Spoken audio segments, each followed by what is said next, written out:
Charles Leclerc was born on October 16, 1997, in Monaco, a place where Formula One isn't just a racetrack, but part of the urban landscape.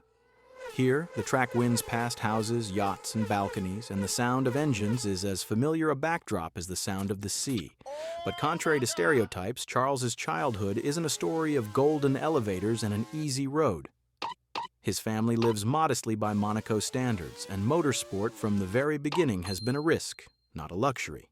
His father, Hervé Leclerc, was a racing driver himself in his youth. He competed in junior formulas and understood perfectly well how cruel motorsport is to those who don't reach the top.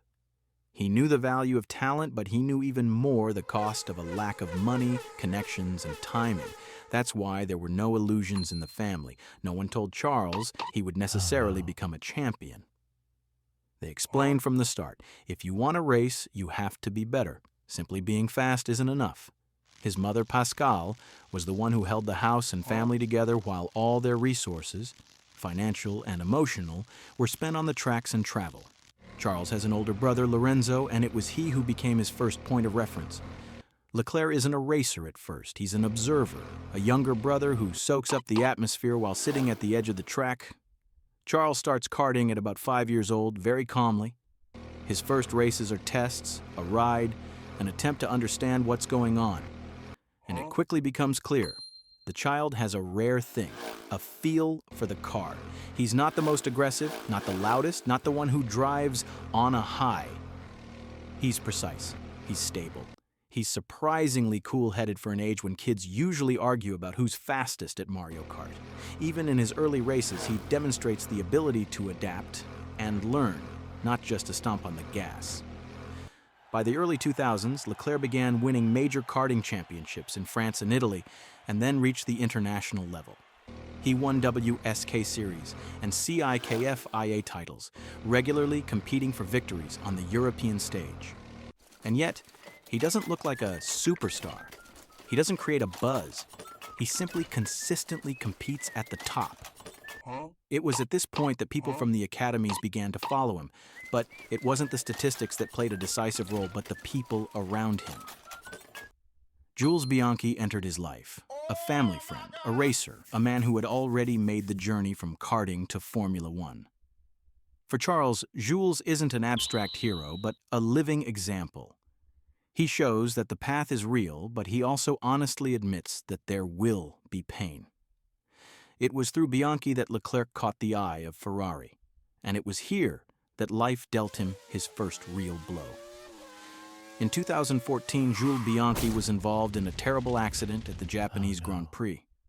For Charles, it was a shock, and in 2015, Bianchi dies. In one moment, he loses one of the key people in his life, his mentor. And this is the moment when many break. But Leclerc does the only thing he knows how to do. He throws himself into racing, not into emotions, not into grandiose statements, into work. In 2014 to 2015, he competes in Formula Renault 2.0. This is the first serious step outside of karting. The cars are more complex, the pressure is greater, mistakes are unforgiving.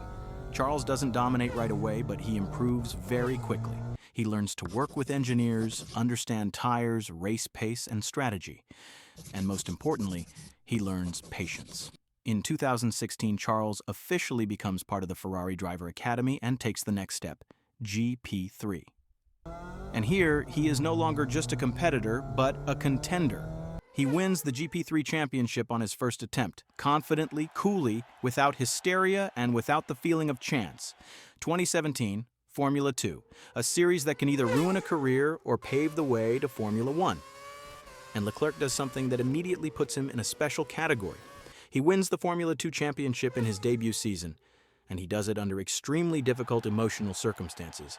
That same year, his father died. Another blow to Charles. But on the track, Charles looks incredibly focused. He wins races, controls the championship, and displays a rare combination of speed and intelligence. This is the moment when there is no longer any doubt. He is ready. Ferrari officially confirms this. He is becoming part of their system not as a prospect, but as someone being groomed for a great future. By the end of 2017, it is clear the next step is Formula One. Charles Leclerc's Formula One journey began in 2018 with the Sauber team. Not a Ferrari, not a red car, but a white and red car that rarely appears on camera. He's 20 years old, and it's a typical path for a future star. First, prove you're worthy of being here. Sauber at that point is a team without podium ambitions, but with one important goal: giving its drivers a chance to prove themselves. And Charles seizes this opportunity. He regularly outperforms his more experienced teammate, Marcus Ericsson, consistently scores points, and demonstrates exactly what Ferrari values: speed without hysteria. He doesn't put on a show, he just gets the job done. And Ferrari sees it. Just a year later, in 2019, Leclerc finds himself where everyone dreams of being, in a red Scuderia Ferrari car, and immediately in an extremely difficult situation. His teammate is Sebastian Vettel, four-time world champion, the face of the team, the man Ferrari has been building for years, and no one tells Leclerc, "You're number one." They tell him, "Don't get in the way." But the problem is he's too fast to simply get out of the way. 2019 is a blast for Charles. He takes pole positions and wins races, including historic victories at Spa and Monza. Monza is Ferrari's home, a track where pressure can ruin a career. And Leclerc doesn't break there. He wins, defends against attacks, keeps his nerve, and becomes Ferrari's youngest Formula One winner. At that moment, everything seems perfect. But Ferrari is never about composure. Then the difficulties begin. Internal tension with Vettel, the team's strategic mistakes, strange radio decisions, and most importantly, expectations. People expect Charles not just to deliver speed, but miracles. But miracles in Formula One quickly end.